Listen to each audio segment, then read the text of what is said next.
Please welcome back to the stage, Barb Baker.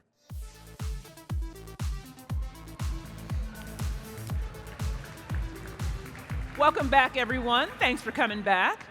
Up next, it's the Innovation, Entrepreneurship, and Impact panel presented by HP. This panel provides an opportunity for ISEF attendees to hear from successful alumni who have transformed groundbreaking ideas and innovations into thriving startups, revolutionizing industries, and making an impact around the world. Several of today's panelists will be available for a short selfie and autograph session immediately following this program, so be sure to stop by and say hello. Before this panel begins, let's learn a little bit more about our presenting sponsor, HP.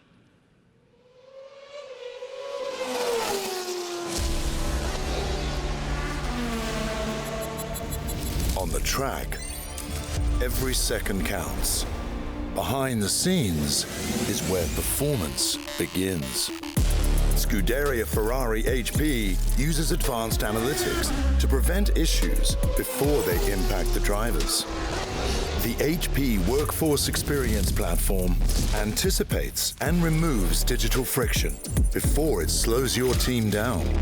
Feedback, turning driver and employee ideas into action, keeping your team at peak performance. At Scuderia Ferrari HP, delivering the best driver experience is the formula for success.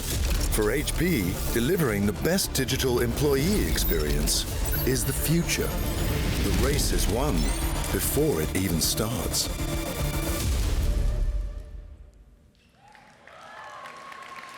Please welcome HP Software R&D Leader for Data Science and AI Solutions, Heidi Laguerres-Greenblatt.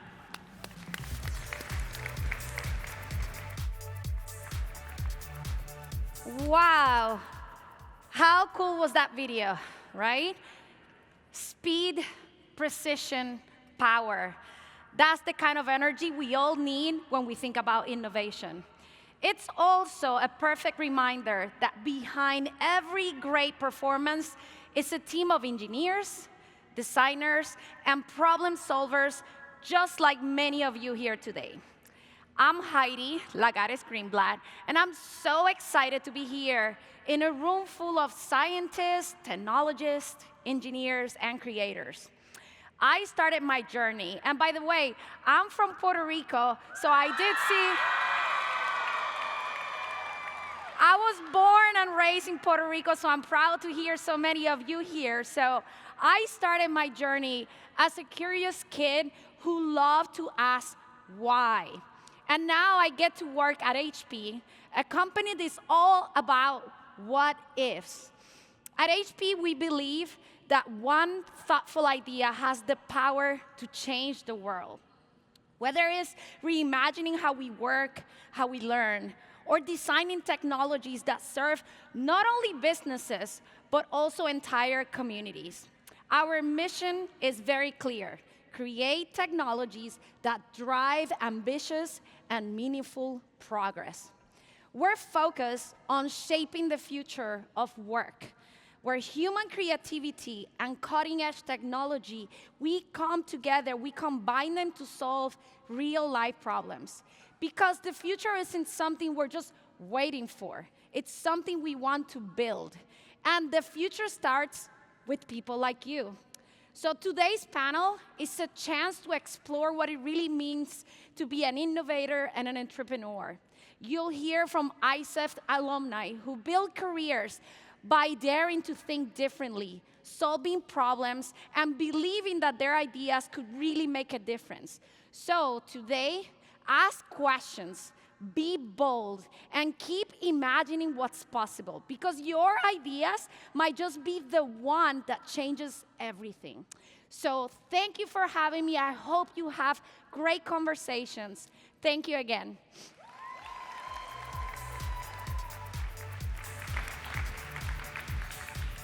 Our thanks to Heidi and HP for their generous support of ISEF. Puerto Rico in the house.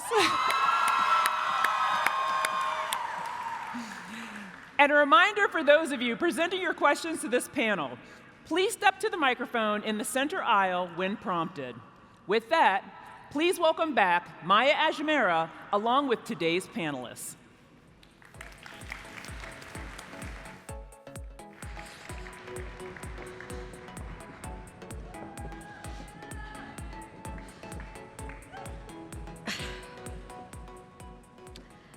I am so excited to be here today with 4 amazing alumni who founded their own companies. I want to do a quick survey. Who in the audience today has dreamed of starting their own enterprise? Wow, it's a good number. Okay. For everyone who raised your hands, this panel is for you. And for those who didn't, you're going to learn a great deal. And you might change your mind after hearing from today's entrepreneurs. Entrepreneurship isn't just about starting a company, it's about creativity, resilience, and having the courage to solve problems that matter. Today, you will hear from people who took that leap, and many of their stories started when they were in the very position you are in today, competing at ISEF while in high school. So let's get started.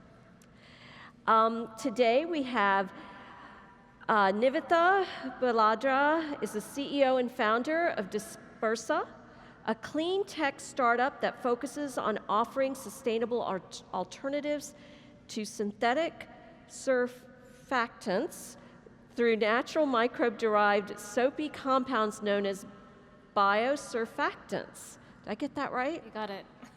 Okay. She received many awards, including the World Economic Forum Young Scientist Prize and the inclusion on the Forbes 30 Under 30 list. She studied at McGill University and attended the Royal West Academy in Montreal, Quebec. She is an alum of the 2014 ISEF. Welcome. Thank you.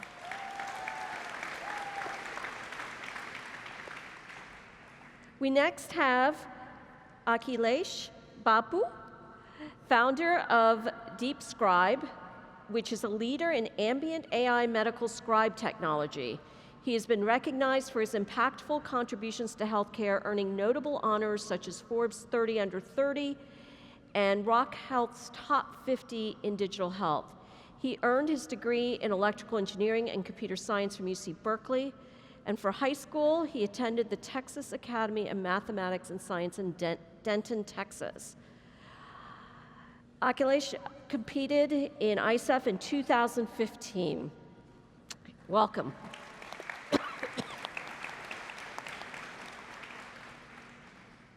Next, meet Alejandro Fenn, Chief Operating Officer and founder at Nodestar, where they develop conversation-centric AI products. His passion for science and technology began at a young age and deepened after 11th grade when he joined the Advanced Science Research Program at Breck School in Golden Valley, Minnesota. Alejandro is a graduate of Williams College and competed in ISEF 2012. Welcome.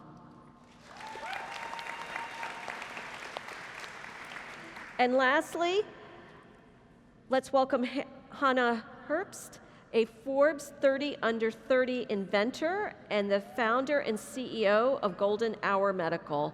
Their flagship product is the first automated, interactive, and reusable tourniquet designed for rapid bleeding control.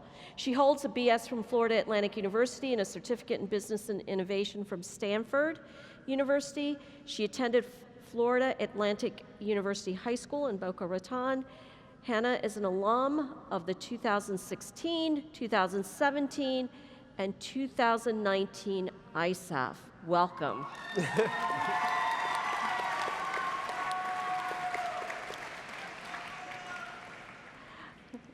Okay, so let's start with how do you feel about being back here?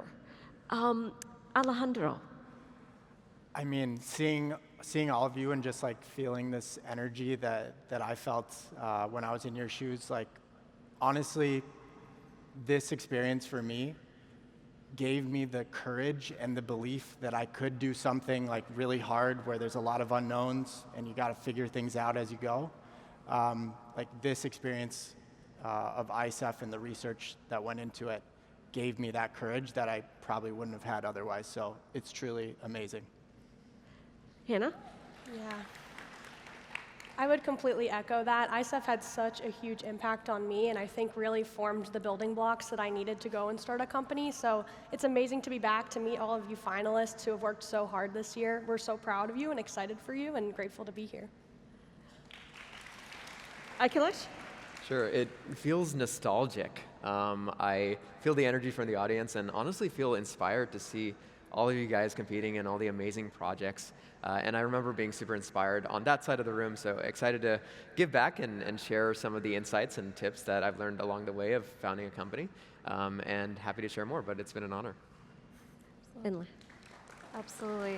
I totally echo everyone's sentiments here. It's just really nice to be back, super nostalgic. We were all once in your shoes, and being able to be back and see all of you brilliant minds together, and just the full circle moment of how it started and where it is today is really nice to see. So thank you for having us. Absolutely. So, Nivatha, tell me about your company. Yes, absolutely. So Dispersa is the name. I started Dispersa about 5 years ago. We convert food waste, mainly oils and sugars, so oils from fast food restaurants and sugars, for example, from the candy industry, into our process where it naturally produces an ingredient. This is a soapy ingredient that's a natural alternative to one of the most important chemicals used in everyday products, known as a surfactant. So we service industries like cleaning, cosmetics, personal care, and more. And what stage are you in your company? We just closed our seed round of nearly $6 million, and we're scaling. We're ready to go commercial this year. That's amazing. Congratulations. Thank you. How about you, Akilesh? Sure, so DeepScribe is building one of the first widely adopted use cases of AI in the clinical exam room. We build technology that can listen to the doctor and patient talk and converse, and we write out all the documentation for the clinician. If you've ever been to the doctor, you probably noticed that your clinician is fiercely typing away as you're trying to talk to them and maintain eye contact. And that's because they have to write almost 2 to 3 hours a day of documentation. So we use AI in the exam room to automate all of that. We're deployed across 1,500 organizations across the US, including Ochsner Health in Louisiana, the US Oncology Network, which spans the US.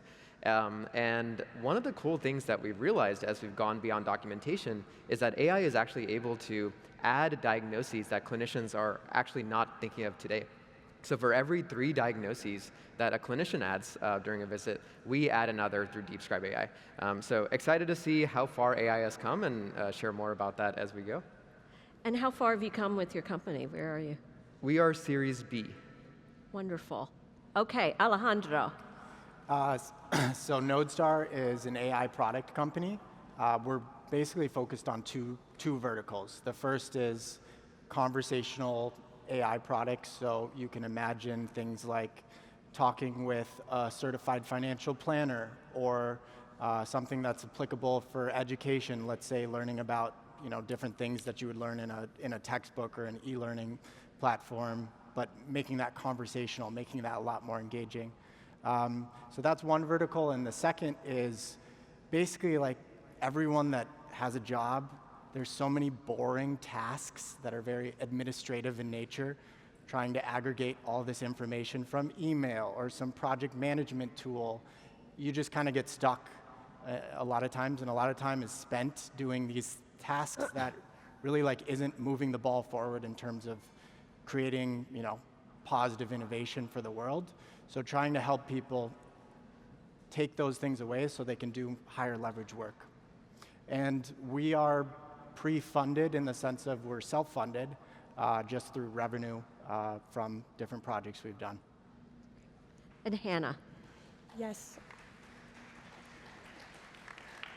So our company's mission begins with a problem, and that is that blood loss is the #1 cause of preventable death and trauma. And the only way to stop blood loss from your arm or your leg is to apply a 2,000-year-old compression device called a tourniquet. The problem with tourniquets up until this point is that they're super hard to use. So even trained users fail to put them on correctly over 84% of the time.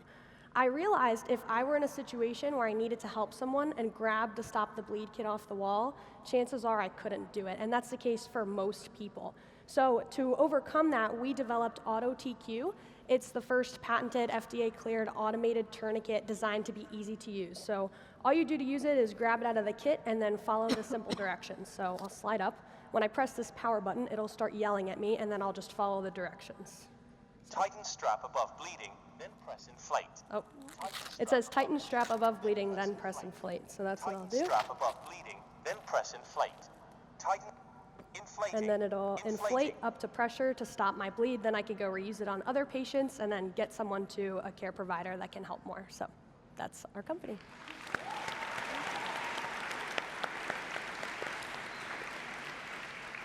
And where are you in your? We are about to close our seed round. So Wonderful. So let me start with you, Hannah. What motivated you to become an entrepreneur? yes, I think there were a lot of different motivations through the years, but two really stand out the most in my mind. So when I was a teenager, unfortunately, both of my parents battled very aggressive late-stage cancers. If you know anyone that's been through cancer, it's a very difficult experience. And that kind of put me into the hospital healthcare environment more than I ever had before. And I realized how much doctors and nurses relied on medical devices to effectively treat patients like my parents. And I saw how much room there was for improvement with a lot of devices. Really what gave me that final push, though, was honestly my judging experience here at ISEF my senior year. I'd invented a medical device to overcome a problem that was happening in my dad's care. And the judges asked me questions I wasn't prepared for, like, did you get a patent? And how do you go through the FDA for this? And can we use this? And I was like, oh no, I'm not ready for those questions. But that was the first thing that sort of nudged me toward the belief that maybe I could bring a medical device to market. So very grateful for this program and excited for all of you as you go into judging tomorrow as well. Alejandro? Well, for me, I was lucky enough to be raised by two tech entrepreneurs, so I was able to see like the day in, day out, both the gratification, but also the struggle. And so I just, from an early age, kind of was very intrigued by that idea of, hey, what if I could build something myself and, you know, create some positive impact? The thing that really catalyzed me was meeting a little boy in like a rural part of Ecuador. He couldn't get to school except for walking. There wasn't any buses or anything, and so he'd walk like 3.5 hours each way to get to and from school. He was like about 10, and I just, it was like a baffling concept that I of course knew, but it just, you know, seeing it and like talking to this boy made me realize like, hey, what can I do about this problem? So that experience coupled with like gaining that confidence from ISEF encouraged me to build my first company, which was a game company, and we made mobile games tied to social impact, gave away lots of bikes to kids and different other things like education materials and malaria treatments, all with that idea of doing good with games.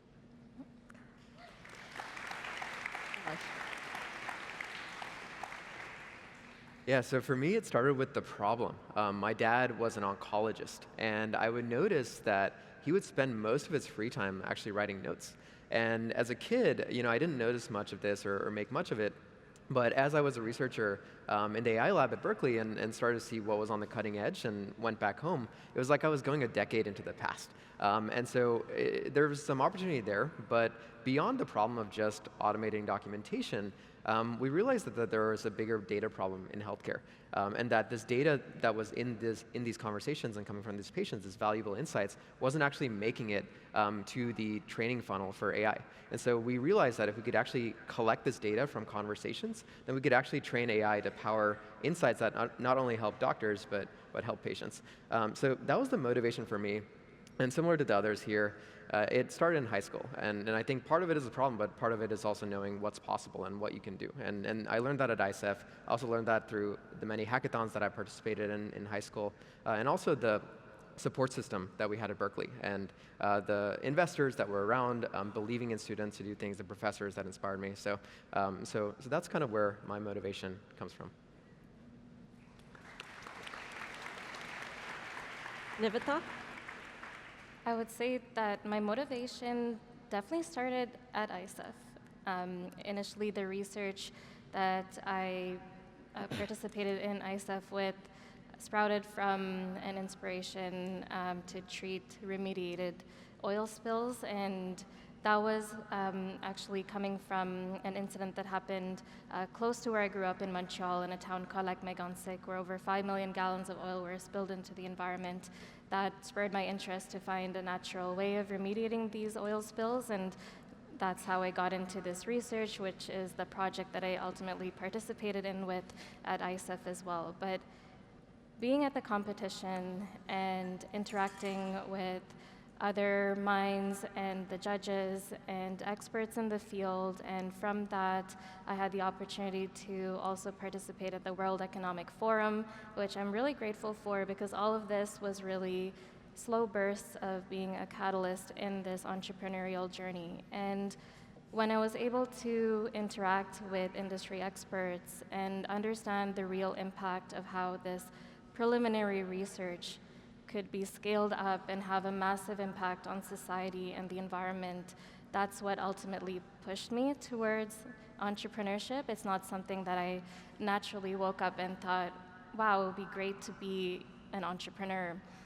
I would really say it was deeply rooted in impact. And then over the years, as a student, I continued my research, and naturally, as a student, you don't have funds readily available to just start a company, and so it was something that was at the back of my mind, and that coupled with opportunities that I got during my undergrad at McGill is really what sprouted into creating Dispersa. I would also like to add the personal mission for me as a cancer survivor really cemented in me the motivation to create non-toxic, natural, safe solutions for everyday products that we as consumers use, from our cleaners to cosmetics to basically every product that touches our skin and our surfaces. And knowing that this research that once started as a science fair could be scaled and have that impact and contribute to healthier communities, but also a healthier planet and healthier lives. That's ultimately what motivated me to create my business. Thank you. Okay, rapid fire question. Dinosaurs or robots? Dinosaurs. Robots. Robots. Dinosaurs. All right, let's see what our community said. It's nearly half and half. Half, 46% said dinosaurs, 54% said robots. Very interesting. Okay, so let's have our first finalist ask a question. Sarah Lu from Mayagüez, Puerto Rico. Hi, this question is directed to Nivatha Balendra. So as such a young and successful founder, have you ever encountered skepticism surrounding your age, background, or skill, and how have you overcome that? Thank you for your question. It's challenging, right? I think naturally when you're different, when you walk into a room and you're visibly different, you're younger, or because of your background, naturally it's normal to feel yourself that you don't belong. I would say that it's normal to feel that way, and it's the unfortunate truth, but the more diversity it is, the more we're able to overcome that together. I would say in terms of my personal journey, it has been riddled with challenges, and as being an entrepreneur, that's just part of the journey as well. But I think what's really important is to have conviction in what you do, because you get through the bad days, you get through the ups and downs, because you just focus on the light at the end of the tunnel and say, well, why did I do this in the first place? And stand your ground, know that you know your stuff, and that you're representing yourself in the best way possible, and also rally supporters. I'm really blessed to have a community of supporters who believed in me at the start and continue to believe in me today. And those are the people that you want to stick tight to and make sure that they're there every step of the way. Thank you. Thank you so much. Hannah, I have a question for you. Everyone on this stage started their STEM journey young, but Hannah, you were really young. How has your perspective on innovation changed from when you first started inventing compared to now? And what lessons have stayed with you? Yes, so I was 12 years old when I first started inventing things for the science fair. And now to be able to invent professionally, like most of us up here do, is really amazing.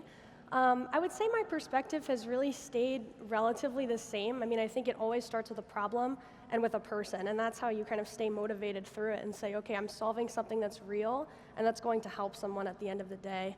As far as lessons go, I think the biggest one has been the people around you, just like Nivatha just said. Having fantastic mentors and advisors, because when you're young, you don't have wisdom yet. You have to get that through the years. And so I think leaning on people who have been through it before has been a really good lesson. And then having an amazing team. Like, I am surrounded by people who are much smarter than me and who are really amazing at what they do. And so I think definitely leaning on the people around you will help solve the customer's problems and make the world better for all of them. Great, thank you. Okay, another fire rapid question. Morning person or night owl? Night owl. Night owl. Night owl. Night owl. All right, let's see. Wow, what does that say? 72% night owl, 28% morning person. Very interesting. Okay, we have Mateo Camacho Casino from Carolina, Puerto Rico. Hi, this question is for anyone on the panel. Innovation ideas often come from unexpected moments. What's the most unconventional source of inspiration that has fueled your drive to innovate, and how do you turn those aha moments into tangible, game-changing ideas? Call on you. Sure. So one of the interesting places that we get ideas from are hospitals. If you are ever in search of problems to solve, go spend time in a health system. And I don't mean that in a bad way. I think these doctors, clinicians, and stakeholders are taking a lot of time and putting a lot of effort to make these processes good, but there's just so many places things can go wrong. And at DeepScribe, we realized that there were some things that just didn't make it through virtual channels. So one of the things was, in the beginning, we wanted to make it as secure as possible. So we had this 14-character password restriction. And every doctor that used DeepScribe had to make a password of at least 14 characters. That was the state of the art in security. But we realized that there was a lot of pushback there from IT. And we were like, why is IT pushing back on more secure passwords? And we realized that when we went on site, that clinicians actually were very bad at remembering passwords, and they would have these sticky notes that they put on their computers to remind themselves of what their passwords are. And so IT was like, they're not going to use DeepScribe if it's just another loophole where they put the password on their computer and everybody can see that, everybody can log into DeepScribe. So that was kind of a lesson to us to actually pursue two-factor authentication and not require them to remember complex passwords. So that's an example of where we get sources of ideas from. And so I would really encourage going on site, spending time with the customer, and really figuring out what their experiences are like in real life. Thank you. Anybody else? One more person? For me, I would say taking it in a different angle, go outside. For me, I love going hiking or going to exercise or something, because when you run your own company, you're basically thinking about your business all day, every day. You're probably dreaming about it too. And so those times where you're not so focused on, in the background thinking about some problem or something you're trying to do next, that helps a lot. And so then with that though, it's I feel like we all get good ideas, but then it's you really got to just write it down with enough detail, and over time when you do that process, you can learn okay, what is actually helpful to write down? Because you can write too much or you could write too little. So that's step 2, and then step 3 for me is always communicating it either with a colleague on my team or a different founder or someone that, whether they know anything about my field or not, it's extremely helpful to communicate it outwardly, and then you can crystallize the idea and take it from there. Hannah, did you have something you wanted to add? I can, but if we don't have time, it's okay. Okay. Okay. All right. So much. Next student presenter. Did you have something to add? I don't have, it's up You're okay. All right. Okay. Next presenter. I couldn't hear. We have Joshua Kim from Chattanooga, Tennessee. Hello, my name is Joshua. Ms. Maya mentioned, I'm from Chattanooga, Tennessee, and my question is directed to Mr. Alejandro Fenn. So algorithmic investing is often seen as a numbers game, but human psychology still plays a huge role in market behavior. So how do you see AI evolving to account for the irrational, emotional aspects of financial decision making? Yeah, so first off, like you said, us humans, I feel like life would be a lot more boring if we were rational, like the economics textbooks of the past tended to assume, right, in the models. But we're not. We're super irrational, but that's what makes life interesting, I think, and it presents unique challenges in terms of like finance. An AI is never gonna address obviously humans' natural behavior, but it can.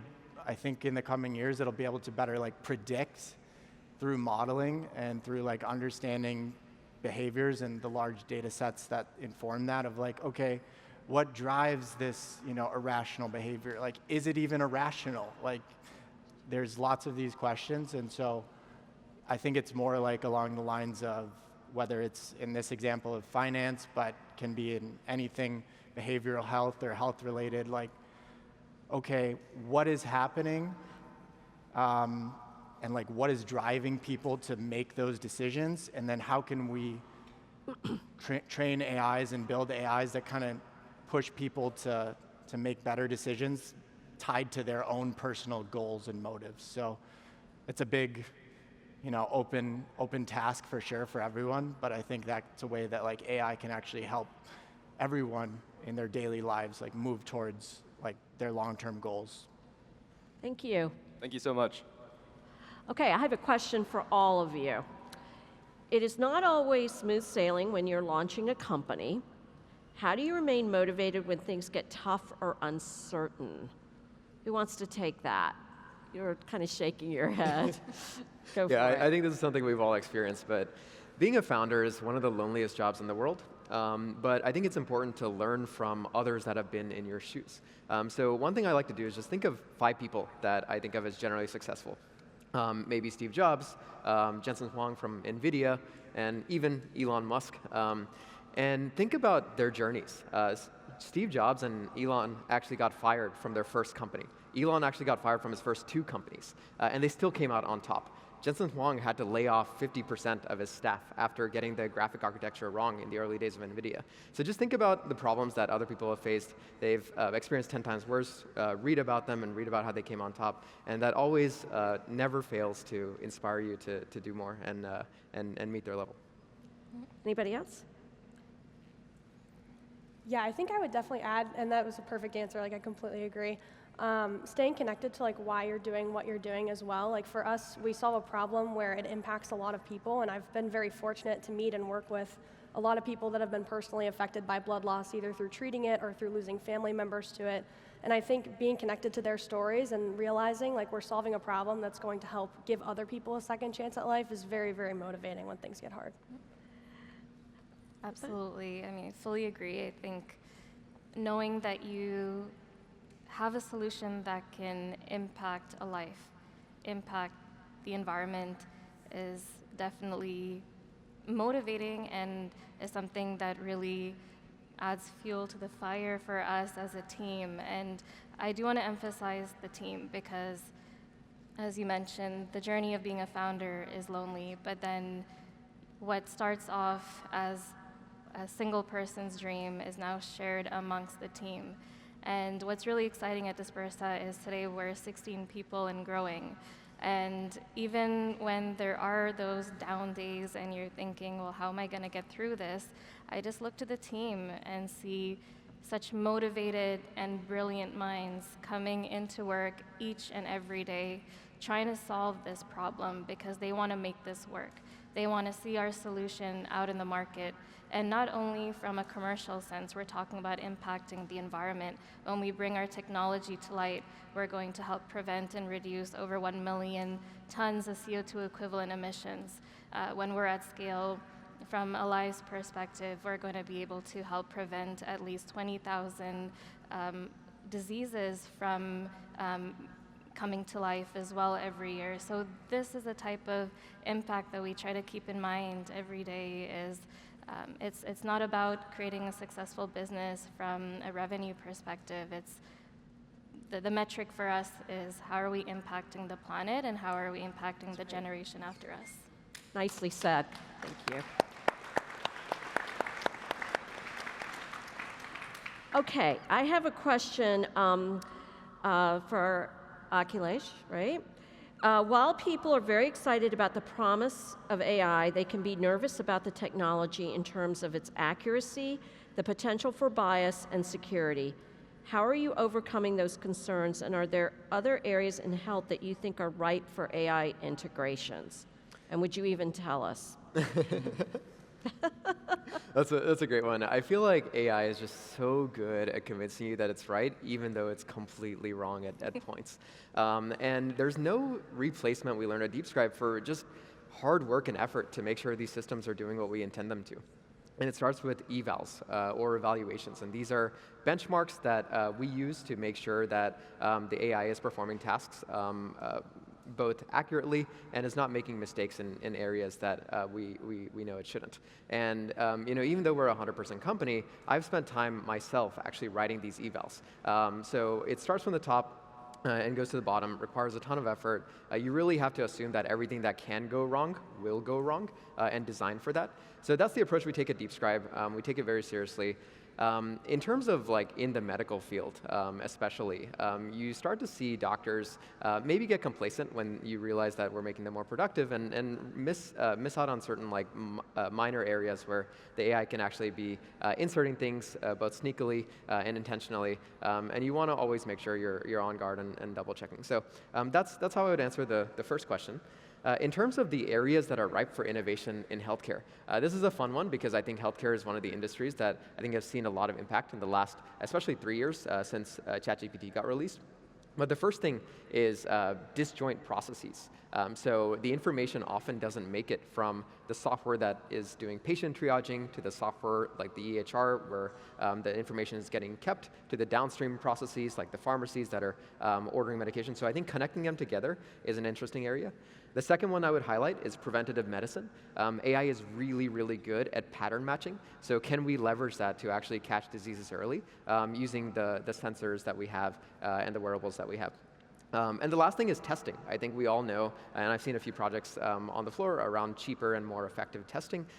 We would all be much safer and healthier if we could do testing more often. So can we use AI to help there? So those are my 3 favorite areas that I think are underserved at the moment that we could use some more hands-on. So if you ever think about attacking healthcare problems, look at those first.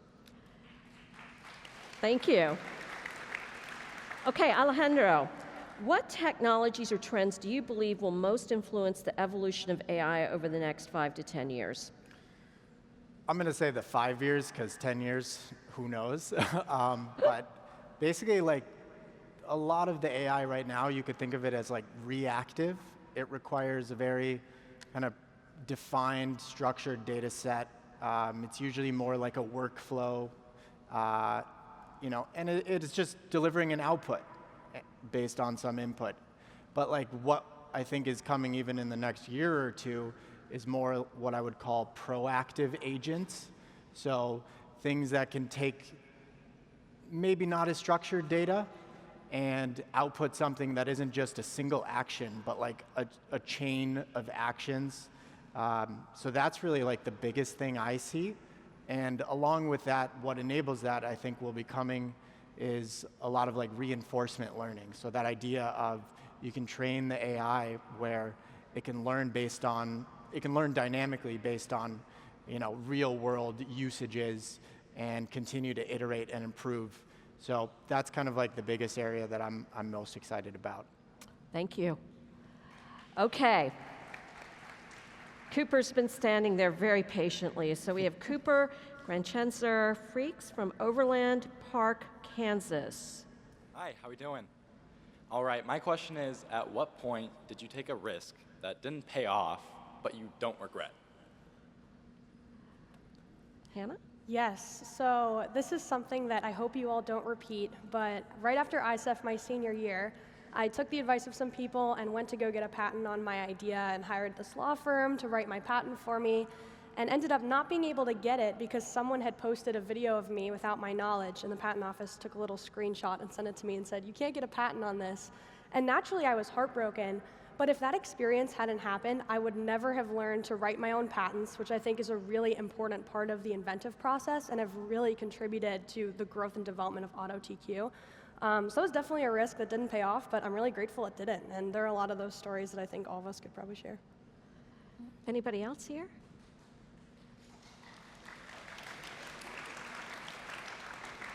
I feel like I've talked too much, but I'm happy to share one. So one of the things that we did, so we actually went on site to visit a customer, and we didn't have to, but that customer wasn't responsive, so we wanted to go visit them in person. Unfortunately, that customer didn't end up working out, and we went to Seattle, Washington, but we did get to meet with one of our advisors who we had a hard time getting in touch with, who is a CTO of a very large public company. And we had lunch with him, and that ended up opening a door to something completely different that ended up helping DeepScribe in a much more beneficial way than a customer. So the lesson learned there is always go on site when you can, take the opportunity, and maybe something will come out of it. Okay. All right, I have a question for Nivatha. There's a lot of excitement in the clean tech space right now. Where do you see the industry evolving over the next 5 to 10 years? Yeah, absolutely. There's a lot happening, and I imagine it's going to change tremendously over the next 5 years and the next decade. I would say I'm biased. I'm definitely going to say that the bioeconomy is one of the top trends that I'm seeing. So we're talking about decarbonization. How are we moving away from palm and petroleum-based ingredients and using circularity instead to create the very same materials? So that's one. Energy is a big one. So how are we moving towards a net zero future? We're talking not only about decarbonization of energy, but a fossil fuel-free future for biofuels, lithium ion. So that's another area as well. I would say those are the two biggest trends that we've been seeing in the clean tech space. Okay, another rapid fire question, folks. Microscopes or telescopes? Hannah. Telescopes. Microscopes. Telescopes. Microscope. Wow. Okay, what did our audience? It's half and half. Fascinating. Very interesting. Okay. I now have Arij Al-Karni from Mecca, Saudi Arabia. Hi, nice to meet you. My question is for Ms. Hannah. Through your work at Golden Hour Medical, you're pioneering innovations in health. How do you balance scientific curiosity with practical solutions? And how can young researchers like us best navigate this balance? Thank you. Great question. Thank you so much for your question. I would say this is one of the hardest parts of inventing a new project. As an inventor, I think, at least for me, I always want to make something that has every single feature and make it super complicated. And I'll say that our final AutoTQ has probably 10% of the features that we first started with. So I think probably one of the ways that we found this balance is by going back to the customer and saying, what does the customer really need? And for us, it's in probably one of the most stressful moments of their life. They have to grab something that they were trained on a while ago and try to remember how to use it to save someone. And so we said, okay, the simplest thing to do is to have them push 2 buttons and make it really easy. And obviously, everyone's customer is different. You know, our customer is a very specific situation. I don't think we could apply that same knowledge to all of your companies, but I would say always start with the people you want to help and make sure you're doing something that meets their needs the best way. Thank you. Thank you.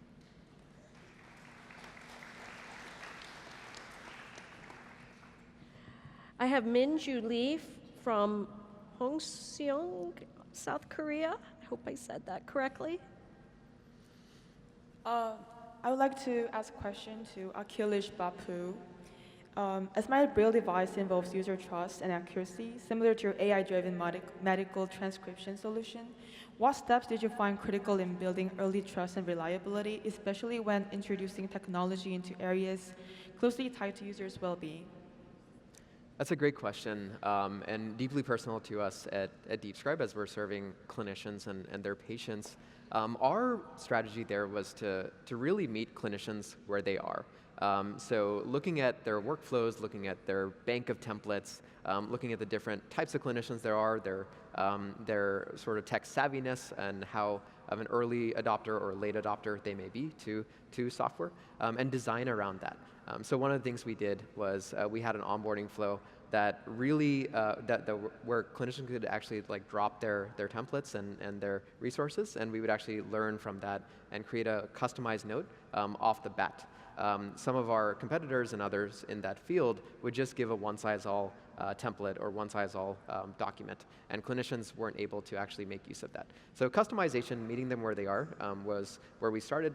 The other important thing is transparency and always citing your sources from an AI standpoint of where you're getting the information from. We've seen ChatGPT and Claude and others start to do this, which is really, really good, but you want to make sure your answers are grounded in a document or grounded in the conversation, so you always know at any point where information is coming from.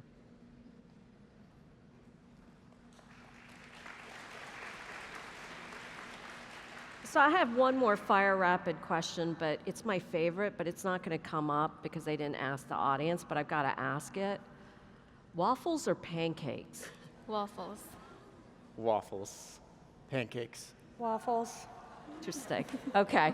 I always ask it, and I was told this time, let's make them more scientific. And I said, but waffles and pancakes, it's really interesting. Okay. I'm going to have our ending question for all of the audience here. You lived the ISEF experience. You've now built a pathway to your companies and what you've built. Take a few minutes just to provide some advice to them. They go into judging tomorrow, and they are going to compete for awards and scholarships, et cetera. But what final advice would you give to these finalists that are here with us? And I'm just going to start picking on somebody. Alejandro. So the first thing I would say is who you have around you is like one of the most important things that will help you in this journey, whether you're an entrepreneur or not. Like, you know, of course, like your family, your friends you surround yourself, other peers in the future, like your partner, like those are the most important people that will be there to support you during the high moments and maybe make those low moments a little less low. The other thing in terms of building a business is like, you've got to go talk to people. Everyone here said that. Learn about your customers. Learn about not your customers too. Like, what do people that don't want your product or service, like, I mean, talk to as many people as you can and like try to make sense of what they're saying and really listen. So that's, you know, you kind of need to be a little bit ruthless with that, because it's kind of easy to be in your little bubble and just like, you know, writing code or building some product or trying to come up with something new. But honestly, the biggest thing I would say is recognize that like the entrepreneurship journey, like it's a test of your own inner strength. And so for me, like maybe it's because I made mobile games, I think of it as a game, because so much of the things that you have to do are not the fun things and not inspiring, and there's no ifs, ands, or buts about it, and that's okay. But like you still have to do it. And so for me, what helps me is like I just think of all those things as a game of like testing my own inner strength. Like, can I do these, you know, things that either are just not my default, maybe I'm not very good at it, or maybe it's just not a fun thing. And so your support network, talking to as many customers or prospects as possible, and creating that sort of inner strength that you're continuing to improve are three of the biggest. The last one I would say is just taking care of yourself. Mm-hmm. You know, we've all been in those places where it's just nothing's working, and you know it's easy to catastrophize and just kind of let yourself be all like struggling, and that's normal. That's how you learn. But just recognizing like it's a journey. You've got a new day tomorrow, and keep pushing on.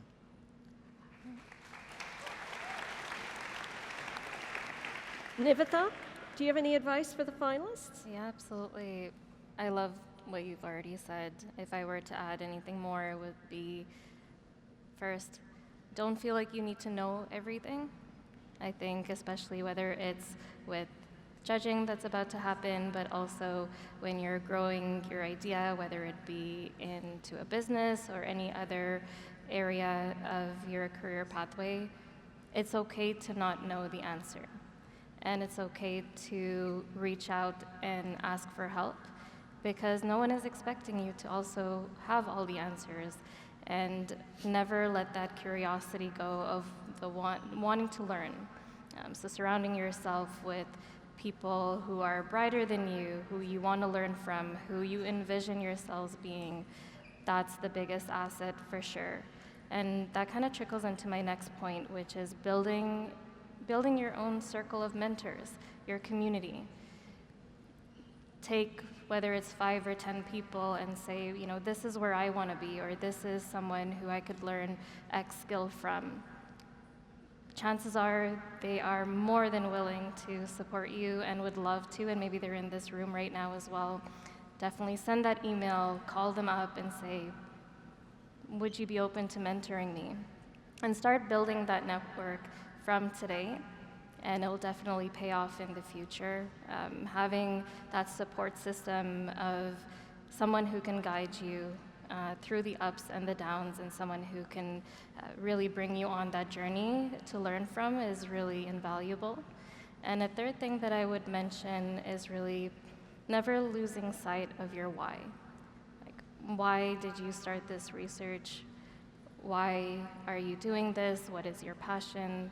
It always comes back to the why, and that's what will stick with you through the less than ideal days too.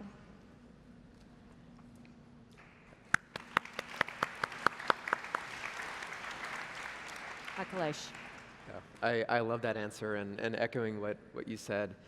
Finding a mentor, if you ask any successful entrepreneur what their most helpful unlock was, it is having a mentor that is maybe 2 steps ahead or 3 steps ahead, and gives high quality advice on how they would approach the problems that you're facing. And I know it's easy to kind of say, go find a mentor, but it's actually a very, very hard process to find someone, because they are going to be extremely busy. But I would encourage you to not be too embarrassed to make that LinkedIn profile, send 100 DMs, send that cold email, and even if you send 100 responses, it's huge when you get that one reply. Go meet them and connect with them and see if you can. See if you can have them be your mentor advisor. So I would really encourage that. But to close out, in 2015 ISEF, there was this sort of tagline which said, "The future is now." And I really liked that, because I think not only does it share how amazing your accomplishments are today, but also shares this sort of urgency of don't wait, go follow your dreams. The time is now. So I would close by sharing, the time is now. Don't wait, follow your dreams, and you won't regret it.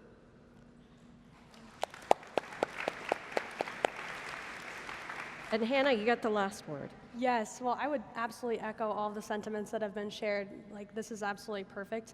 My final words would probably just to encourage you guys that you can do it. If you're here, you've developed most of the critical thinking skills that are probably required to start a business like we have. Like, you've overcome failure, you've picked a problem and solved it, and you can do it. It's not as far away as you think. So I'd say, figure out how you learn best. If you like to read, if you like to watch videos, because as an entrepreneur, I think you have to learn a ton on the fly. So figure out how you learn and really practice that skill.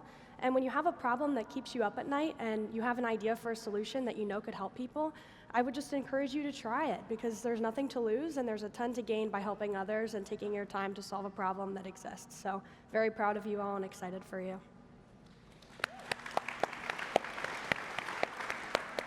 So we have come to the end of our panel discussion. Can we give a huge round of applause to these very special alumni? Thank you for being here, and thank you, everyone.